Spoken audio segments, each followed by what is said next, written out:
दोस्तों जय श्री राम। जैसा कि आप लोग जान रहे हैं कि हम लोग रामचरितमानस के उन दोहों को पढ़ रहे हैं, समझ रहे हैं, जिससे जीवन में हमें सीख मिलती है। उसी श्रृंखला को आगे बढ़ाते हुए हम लोग आगे बढ़ रहे हैं। करम नाश जल सुर सरि परहीं, जेहि कोहे कहु शीश नहीं धरहीं। उल्टा नाम जपत जग जाना, वाल्मीकि भय ब्रह्म समाना। अर्थात कर्मनाश का जल, अशुद्ध से अशुद्ध जल भी यदि गंगा में पड़ जाए तो उसे कौन अपने सिर पे नहीं रखता। अर्थात अशुद्ध जल भी गंगा के समान पवित्र हो जाता है। अर्थात जब कोई सज्जन पुरुष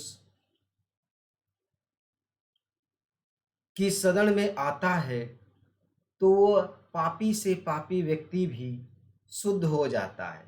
जैसे आप लोग जानते हैं, अशुद्ध जल अगर गंगा में पड़ जाए तो वह भी शुद्ध हो जाता है। अर्थात सभी लोग उस अशुद्ध जल को भी गंगा के समान पवित्र मानकर अपने सिर पे धारण करते हैं। सारा संसार यह जानता है कि उल्टा नाम जाप करके भगवान श्री राम का उल्टा नाम जाप करके वाल्मीकि जी ब्रह्म के समान हो गए। आप लोगों ने वाल्मीकि जी की वह कहानी सुनी होगी जिसमें वह मरा मरा मरा मरा कहते कहते राम राम कहने लगते हैं और वाल्मीकि जी ब्रह्म के समान हो जाते हैं।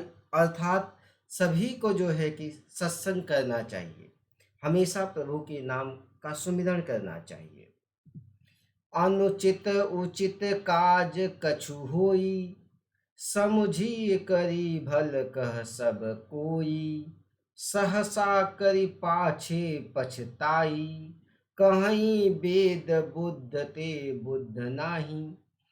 अर्थात किसी भी कार्य का परिणाम उचित होगा या अनुचित होगा यह जानकर ही करना चाहिए, उसी से सभी लोगों का भला होगा।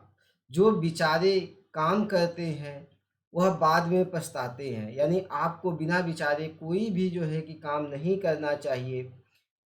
नहीं तो आप लोग जानते हैं जो बिना विचारे काम करता है उसको वेद और विद्वान कोई भी बुद्धिमान नहीं कहता है।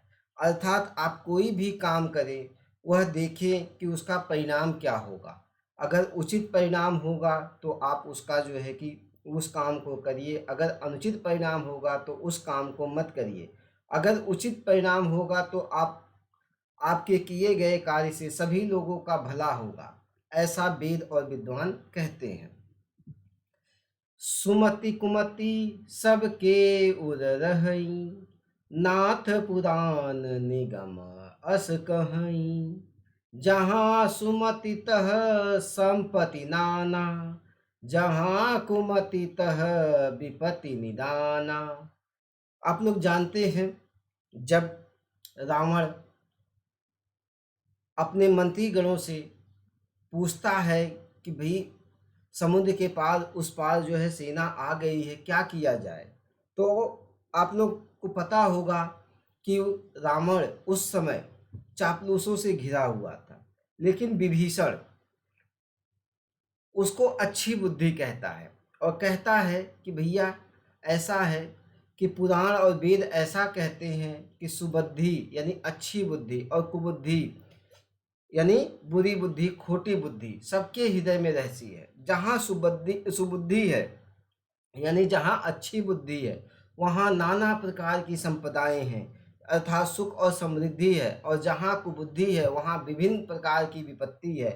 अर्थात आप अपनी सुबुद्धि का उपयोग करिए और माता सीता को वापस कर दीजिए, ऐसा विभीषण रावण को समझाते हैं।